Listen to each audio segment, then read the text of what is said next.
سسی آپ کچھ کہیں گے اس کے اوپر؟ ہمایوں صاحب کے پاس بہت تاریخی حقائق ہیں، اگر آپ پوچھنا چاہیں تو جنرل اختر عبد الرحمن شہید کا وہ جو اس پورے سارے جہاد کے دنوں میں رول تھا، شاید اگر یہ تھوڑا تھوڑا بھی بولیں تو بہت کچھ ہمارے ساتھ انفارمیشن شیئر کر سکتے ہیں۔ ندیم صاحب، ایک تو یہ بات حقیقت ہے کہ پاکستان کو جس طریقے سے جھونکا گیا، چاہے وہ جنرل ضیاء کے دور میں افغانستان اور امریکہ روس، اس میں بھی جب بھی بڑے ہاتھی لڑتے ہیں، خاص طور پر ہم نے دیکھا ہے کہ پاکستان کا نقصان بہت زیادہ ہوا ہے۔ ابھی تک کلاشنکوف کلچر اور یہ منشیات، یہ ساری چیزیں، یا ایون مائنڈ سیٹ، اور اب بھی صورتحال جو اس وقت ہے 9/11 کے بعد، اس پہ یہ حقیقت ہے یہ ہماری وار تھی نہیں، لیکن بن گئی، اور پاکستان نے اس میں بڑی ذمہ داری سے اس کو ڈیل کیا ہے اور قربانیاں بھی دی ہیں۔ پہلے تو مجھے بھی کنڈیم کرنے دیں کہ وزیر اعظم پاکستان، جو پاکستان کے بہرحال وزیر اعظم کے حیثیت سے وہاں ایک بڑے فورم پہ بیٹھے ہیں، اور ایک چہل پہل ساری یو این کی اس 74th اجلاس کی سیشن کی ہو رہی تھی، اس میں ساری دنیا کی آنکھیں ہوتی ہیں، اور اس میں اگر سلپ آف ٹنگ تھا تو اس کی فوراً تردید آنی چاہیے تھی، لیکن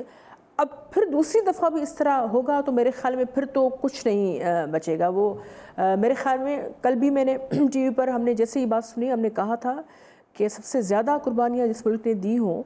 اور القاعدہ کو کس نے ٹرین کیا، کون لائے۔ پہلی بات یہ کہ پاکستان کی افواج ہوں، پاکستان کی ایجنسیز ہوں، پاکستان کی پولیٹیکل پارٹیز ہوں، جہاں جنگ دہشت گردی کے حوالے سے اس کی بات آتی ہے، تو میرے خیال میں، یا پاکستان کے عوام ہوں، ہم نے نہ صرف زیادہ ہم نے عذاب جھیلے ہیں، تاریخی لحاظ سے بھی دیکھ لیں، آج تک بھی، اور اب تک صورتحال یہ ہے کہ جتنی گمبھیرتا ہے اس سارے معاملے میں، اور اس کا ریسپانس اتنا سیریس ہونا چاہیے اس موجودہ گورنمنٹ کا، وہ سیریسنس ہم دیکھتے نہیں ہیں۔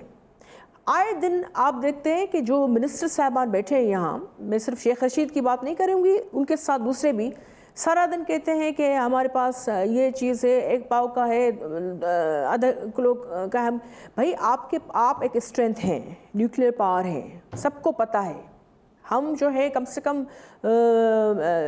کوریا کے سے تو ہم نے چیلنج زیادہ جھیلے بھی ہیں، اور ہم زیادہ سخت بھی ہے، اور ہمیں کوئی چیلنج اس طرح نہیں کر سکتا۔ مٹھی جب آپ کی بھری ہوئی ہوتی ہے تو بند ہو تو بہتر ہے۔ بار بار آپ اس کو کھولیں گے، بار بار ایکسپوز کریں گے کہ ہمارے پاس یہ، ہم یہ کر سکتے ہیں۔ آپ کو پہلے داخلی حوالے سے آپ کو اسٹرینتھن کرنا پڑے گا۔ آپ کی پہلی سب سے اہم چیز ہے ڈائریکشن، پالیسی۔ آپ کی افواج تو لڑ رہی ہیں، وہ تو چوکس ہیں، وہ تو they have been keeping an eye, لیکن آپ کے خارجی معاملات، کیا آپ نے اپوزیشن کو، اپنے عوام کو، اپنے سارے لوگوں کو ساتھ لے کر آپ نے ان کو بیٹھ کر اعتماد میں لیا ہے؟ جیسے ہم نے دیکھا کہ 90s میں انڈیا اپنے اپوزیشن کو لے کر ان سے انہوں نے جو ہے کروائی، لیڈ کروایا، اور لوگوں کو یہ پیغام گیا۔ میرے خیال میں